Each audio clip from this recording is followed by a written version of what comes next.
Hello everyone, সবাইকে আসসালামু আলাইকুম। চলে আসলাম আমরা হাতিঝিলে। এখন আমরা যেই জায়গায় দাঁড়া আছি এই জায়গাটা ঢাকা মহানগর ওভার ব্রিজের উপরে। তো আমাদের পাশে পিছনে কিছু বাইক টিপারের লিজেন্ড আছে, যেমন এই যে সিনিয়র বড় ভাই ইসকান ভাই অ্যান্ড সিনিয়র ডিজাইনার আছে। ওনাদের নিয়ে আজকে আসলে আমাদের এখানে আসার উদ্দেশ্য। তো আমরা দেখবো হাতিঝিলে কী কী আছে আর কী কী নাই। তো আমাদের জানা মতে ইসকান ভাই সে নিয়ে নাকি আজ থেকে 10 বছর আগে হাতিঝিলে একটা গাছ গাছছিল, সেই গাছটা আসলে আমরা খুঁজে পাইতেছি না। তো দেখবো যে কোন লোকেশনে কোন গাছটা গেছে, সেটা আসলে আপনাদের মধ্যে এখন দেখাইবো, প্রকাশ করবো। সবাই আমাদের সাথে থাকুন, ধন্যবাদ। অনেকদিন ধরে ক্যামেরা জুম করে দেখি না, আজকে একটু ক্যামেরা জুম করে দেখি তো কিছু দেখা যায় কিনা।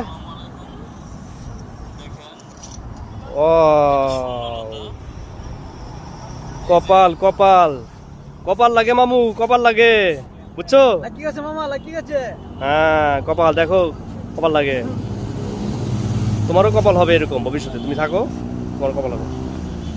দোয়া রাখি ইনশাআল্লাহ। ধরাইলো। এই দেখেন হাতিঝিলে এই ভিউটা পাবেন, অনেক সুন্দর একটা ভিউ।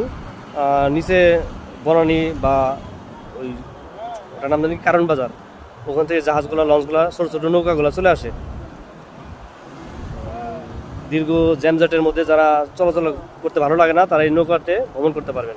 বনানী বা কারণ বাজার, পুলিশ প্লাজার, এখানে যেতে পারবেন এইসব নৌকাতে। ঘুরতে ঘুরতে চলে আসলাম হাতিঝিলে মহানগরের শেষ মাথায় রাস্তার অপোসাইডে। এসে একটা অবাক যে কালকে ঈদ, আজকে ঈদের আগের দিন। তো এই সময়টা মানুষ আসলে উৎসব পালন করবে, বিভিন্ন অনুষ্ঠানে যাবে। যারা ফ্যামিলিগতভাবে আছে, তাদের ঘর সংসার আছে, তারা বিভিন্ন অনুষ্ঠান থাকবে বা আয়োজন করবে কালকে ঈদ। কিন্তু এই একটা বৃদ্ধ চাচা, এই বয়সে মানুষটা আসলে এখানে কি করে আসলে আমি বুঝতে পারতেছি না বা জানতেছি না। তো আসলে তাকে দেখে খুবই আর কষ্ট লাগতেছে। যদিও সে ঘুমাইছে, তো তাকে আমি ডাকবো না, যদি না ঘুমাইতো অবশ্যই তাকে আমি ডাকতাম। আমি সামনে একটু এগিয়ে যাই, দেখি সামনে আর কারোর সাথে কথা বলতে পারি কিনা। আসসালামু আলাইকুম। কেমন আছেন আপনি? এটা তো হাতিঝিল, পরিবেশটা অনেক সুন্দর, প্রতিদিনের মতন জ্যামজট নাই, রাস্তাটা পুরো ফাঁকায়, মুক্ত বাতাস, মনে হইতেছে একটা গ্রামের পরিবেশ। তো এই পরিবেশটাতে আপনি কেমন লাগতেছে? অনেক ভালোই লাগতেছে। আপনি কি এখানকার স্থানীয়? হ্যাঁ, আমার বাসা পাশে এখানে। আচ্ছা, তাহলে তো কালকে ঈদের প্রস্তুতি আপনি ফোনে দেখতেছি, অনেকক্ষণ ধরে লক্ষ্য করতেছি। প্রায় আমি ঘন্টা খানিক ধরে অপেক্ষা করতেছি যে আপনার সাথে কথা বলবো, পারতেছি না। অনেকে ব্যস্ত আছেন, বিদায় কথা বলতে পারতেছি না। তো কার সাথে চ্যাটিং করতেছেন বা কোনো বিরক্ত করতেছে এরকম, মানে ইম্পর্টেন্ট কোনো কাজ করতেছেন? আমি জাস্ট ফেসবুকে একটু দুইটা দেখতেছি রিলগুলো। আপনি কি ম্যারিড? ইয়েস।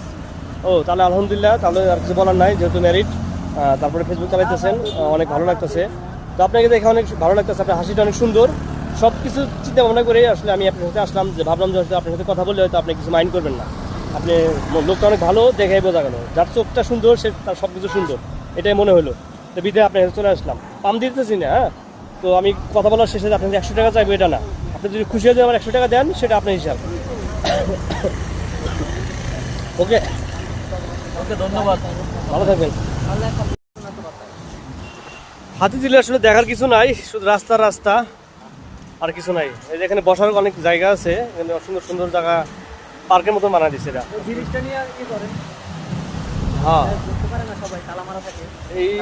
এই এলাকার নাম কি গুলশান না? গুলশানের কাছে আমরা এখন। তো সামনে একটা ব্রিজ আছে, এই ব্রিজটা হচ্ছে শুটিংয়ের ব্রিজ, এখানে শুটিং করে।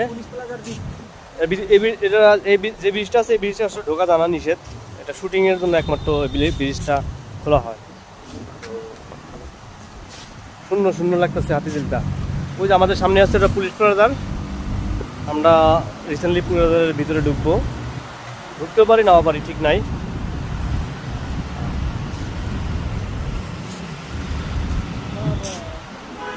ভিউটা সুন্দর এখানকার।